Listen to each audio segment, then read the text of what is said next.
Nous avons vu dans une leçon vidéo précédente comment calculer une opération de synthèse sur l'ensemble des données présentes dans votre plage, votre source de données. Nous allons maintenant intégrer le mot-clé group by qui va permettre de regrouper les données sur un champ et de projeter cette mesure statistique sur l'ensemble des occurrences correspondant à ce regroupement. Par exemple, on pourrait regrouper nos employés par sexe et décider de projeter la mesure qui est un compte pour compter le nombre de salariés ou pourquoi pas une moyenne de salaire pour chacun des sexes. Voyons ces exemples concrètement dans cette feuille de calcul. J'ai ici regroupé les individus par sexe et j'ai compté leur nombre. Je me positionne sur l'intitulé de colonne, je m'approche de la fonction, donc j'ai utilisé mon query.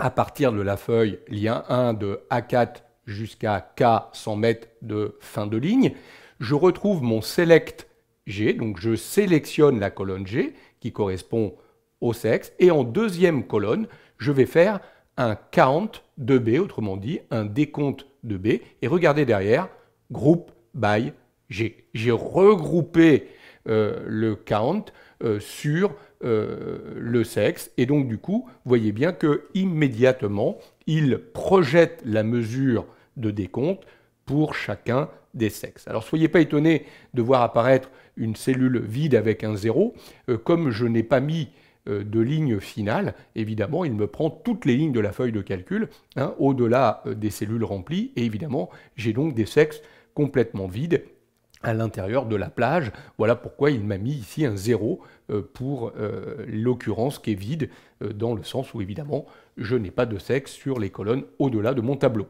puisque je n'ai pas mis de ligne finale derrière le cas. Alors regardons ce qu'on a fait ici pour la moyenne à l'intérieur de cette cellule. Donc là j'ai utilisé de nouveau un query, toujours sur la même plage, et j'ai fait un select G toujours, donc le sexe. Ensuite, j'ai fait un AVG, une moyenne du salaire, et j'ai toujours effectué un group by sur G. Et j'ai bien, cette fois-ci, la moyenne des salaires des hommes et des femmes dans mon entreprise. Toujours cette ligne vide pour les lignes non remplies de mon tableau. Et regardez sur ce dernier exemple. Là, j'ai décidé de faire apparaître beaucoup de colonnes. Je peux intégrer un certain nombre de mesures statistiques dans ma fonction query. Donc j'ai fait un select de D. Donc là, la colonne D contient les différentes catégories de personnel, agent, maîtrise, cadre, cadre supérieur.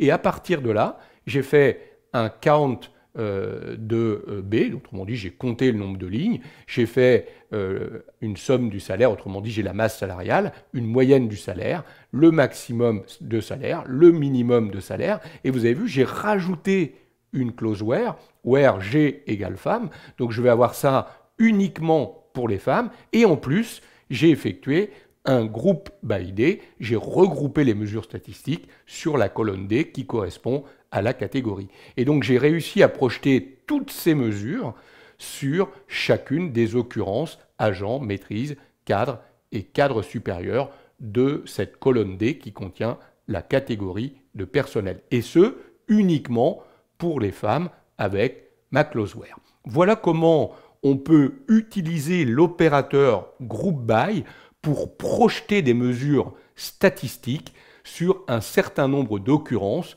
que l'on va trouver à l'intérieur d'un champ de notre base de données.